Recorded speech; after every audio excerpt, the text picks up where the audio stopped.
Estamos en una nueva era donde manda el dinero. Cómprate una vida nueva, haz lo que quieras.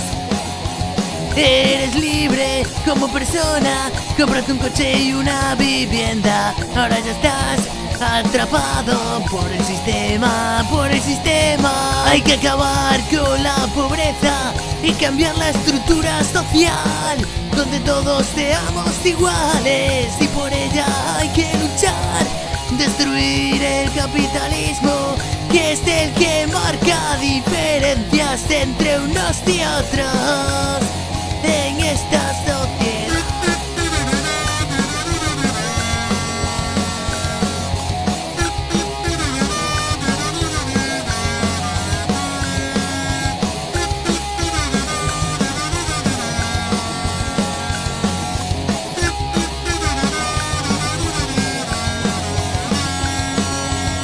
La religión atonta a las personas, y cuando te quieres dar de cuenta has invertido toda tu vida en una mentira.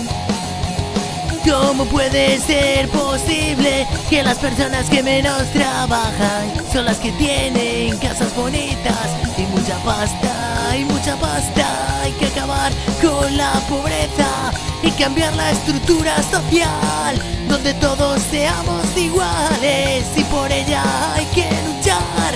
Destruir el capitalismo, que es el que marca diferencias entre unos y otros en esta sociedad.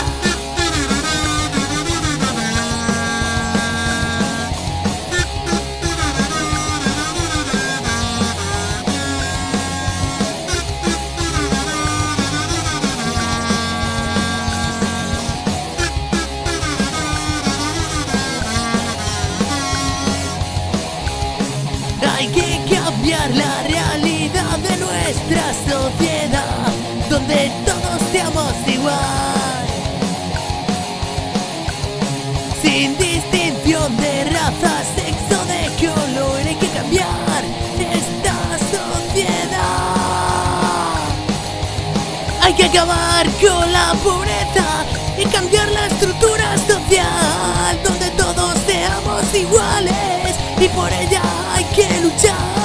Destruir el capitalismo, que es el que marca diferencias entre unos y otros en esta sociedad